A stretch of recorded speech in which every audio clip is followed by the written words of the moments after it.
Hello, good evening guys. ഇന്നത്തെ എൻ്റെ ചെറിയൊരു മിനി വ്ളോഗാണിത്. ഇത് എൻ്റെ പ്രിയപ്പെട്ട കൂട്ടുകാരൻ ആദർശ്.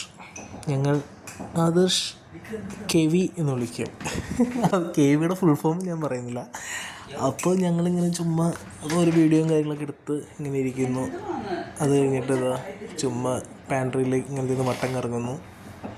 അവൻ എന്തോ ടാബ്ലറ്റ് കഴിക്കുന്നതാണ്. ഇന്ന് ഫ്രൈഡേ ആയതുകൊണ്ടായിരിക്കാം. പിന്നെ നീന ചേച്ചി ഇരിപ്പുന്നുണ്ട്, വിക്രം ഇരിപ്പുന്നുണ്ട്. കണ്ട കുരങ്ങിൻ്റെ ജന്മദിനങ്ങളൊക്കെ. ഞാൻ മാത്രം മനുഷ്യ ജീവിയായിട്ടുള്ളൂ. ഇത് കഴിഞ്ഞിട്ട് ഇവൻ അടുത്ത നമ്പർ ഇറക്കുന്നു. അവൻ പുറത്തോട്ട് പോയിട്ട് വീണ്ടും കയറി വന്ന് അവൻ്റെ ഒരു റീ എൻട്രി, മാസ് എൻട്രി കാണിക്കാൻ വേണ്ടി വന്നു. പക്ഷെ മാസ് എൻട്രി ഒക്കെ ചീഞ്ഞ് ചെളിഞ്ഞ് പോയി ഗൈസ്. കണ്ടില്ലേ, അവൻ മസിലും കാണിച്ച് അവൻ ജിമ്മനാണെന്നാണ് അവൻ്റെ വിചാരം. പക്ഷെ ആ ജിമ്മൊന്നുമില്ല, വെറുതെ തിന്ന് കൊടുത്തിരിക്കുന്നതാണ്, അല്ലാതെ മസിലൊന്നുമല്ല.